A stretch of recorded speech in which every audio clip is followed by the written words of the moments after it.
नमस्कार दोस्तों, मैं हूं एल.सी. यादव, सहायक आचार्य लोक प्रशासन, राजकीय बांगड़ महाविद्यालय डीडवाना से।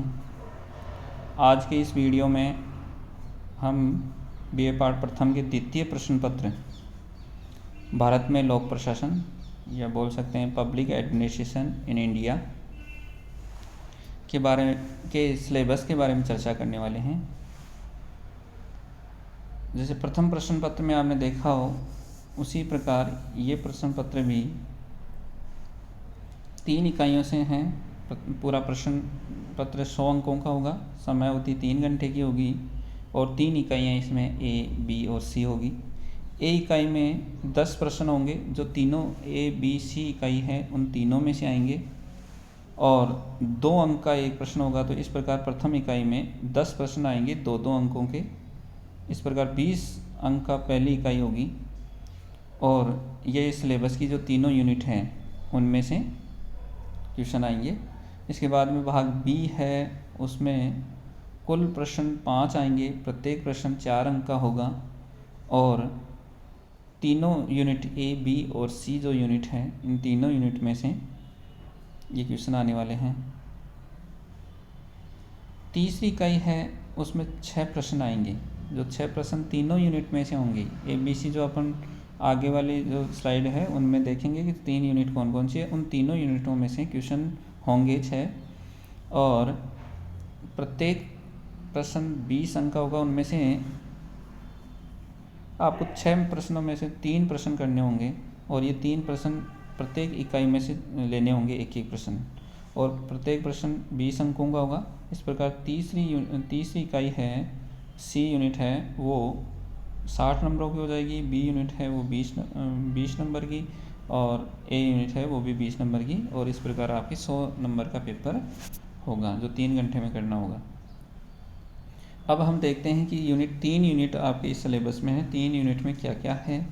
पहली यूनिट है, उसमें भारतीय प्रशासन की ऐतिहासिक पृष्ठभूमि, कि भारतीय प्रशासन जो आज की स्थिति में है उसका उद्भव कैसे हुआ, प्राचीन, मध्यकालीन और भारत सरकार अधिनियम 1909, 1919 और 1935 के बारे में हम चर्चा करेंगे कि शुरू में जब मध्यकालीन युग था, मुग़ल काल था, उस समय प्रशासन कैसे चलता था। मौर्य काल से लेकर मुग़ल काल तक प्रशासन में क्या क्या बदलाव आए।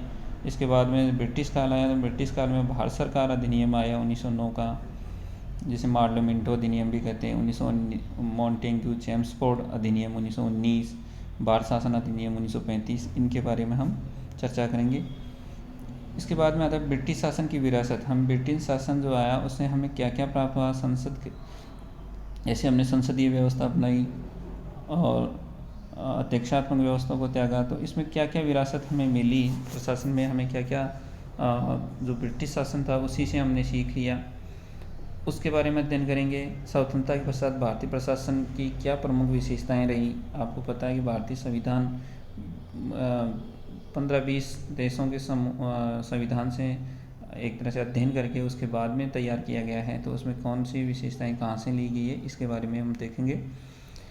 इसके बाद में देखेंगे संघीय कार्यपालिका कैसे काम करती है। उसमें राष्ट्रपति के बाद में प्रधानमंत्री, मंत्रिपरिषद, केंद्रीय सचिवालय, मंत्रिमंडल सचिवालय का संगठन कैसे है और उनका कार्यकरण कैसे करते हैं। प्रधानमंत्री कार्यालय क्या है, गृह मंत्रालय, वित्त मंत्रालय, कार्मिक, पेंशन और लोक शिकायत मंत्रालय, ये कैसे कार्य करते हैं, इनकी संरचना कैसे होती है, इनके बारे में इस यूनिट में हम पढ़ने वाले हैं। इसके बाद में दूसरी इकाई है, उसमें भारत में लोक उद्यमों के प्रमुख प्रकार, जैसे विभागीय, निगम, कंपनी प्रणाली, लोक उपक्रम पर संसदीय समिति कैसे काम करती है, इसके बारे में देखेंगे। प्रशासन पर विधायिका, कार्यपालिका और न्यायपालिका का नियंत्रण कैसे होता है, ये इसमें देखेंगे।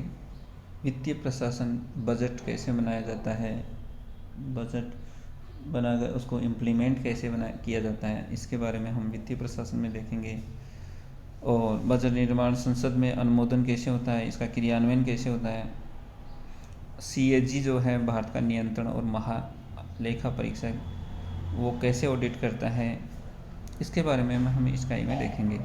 संसदीय समितियों में जैसे लोक लेखा समिति है, प्राक्कलन समिति है, इसके बारे में इस यूनिट में हम अध्ययन करेंगे। यूनिट 3 है, उसमें कार्मिक प्रशासन, कुछ फर्स्ट पेपर में हमने देखा था कार्मिक प्रशासन के बारे में, और इस सेकंड पेपर में भी कार्मिक प्रशासन आपके हैं। उसमें भारतीय लोक सेवा आयोग, भारतीय लोक सेवा की विशेषताएं क्या हैं, तो अखिल भारतीय लोक सेवा है उनकी विशेषताएं क्या है, स्टेट सर्विस है उनकी विशेषताएं कैसे हैं, उनका वर्गीकरण कैसे करते हैं, इनके बारे में, अखिल भारतीय सेवाओं की भर्ती कैसे होती है, उनका प्रशिक्षण कैसे होता है, इसके बारे में भी देखेंगे। भारतीय प्रशासन में समय समय पर सुधार के लिए आयोगों का गठन किया गया है, जैसे प्रथम प्रशासनिक सुधार आयोग 1967 में आया था, उन्होंने अपनी रिपोर्ट दी थी, उसके बाद में बहुत सारे प्रशासन में बदलाव किए गए। प्रथम प्रशासनिक सुधार आयोग मोरारजी देसाई की अध्यक्षता में था। उसके बाद में अभी हाल ही में 2005 में दूसरा प्रशासनिक सुधार आयोग आया, द्वितीय प्रशासनिक आयोग वीरप्पा मोइली की अध्यक्षता में लाया गया था, और उन्होंने क्या क्या सुझाव दिए इनके बारे में भी हम, उनकी रिपोर्ट के बारे में भी हम इस यूनिट में चर्चा करेंगे। तो ये 3 यूनिट आपकी होगी, और 3 यूनिट में मुख्य रूप से फर्स्ट यूनिट है जो भारतीय प्रशासन का प्रादुर्भाव कैसे हुआ है, उसका इतिहास से लेकर अभी कैसे काम कर रहा है उसके बारे में होगी। द्वितीय यूनिट है वो प्रशासन के अंदर बहुत सारे उपक्रम हैं, जैसे कि डिपार्टमेंटल रेलवे है, बीएसएनएल है, उनका खूब सारी कॉरपोरेट कंपनियां हैं, ये कैसे काम करती है, इसके बारे में कार्यपालिका न्यायपालिका का हम प्रशासन पर कैसे नियंत्रण रख सकते हैं, इसके बारे में दूसरी यूनिट है। और तीसरी यूनिट मुख्य रूप से कार्मिक प्रशासन और उसमें क्या क्या सुधार किए जा सकते हैं इसके बारे में है।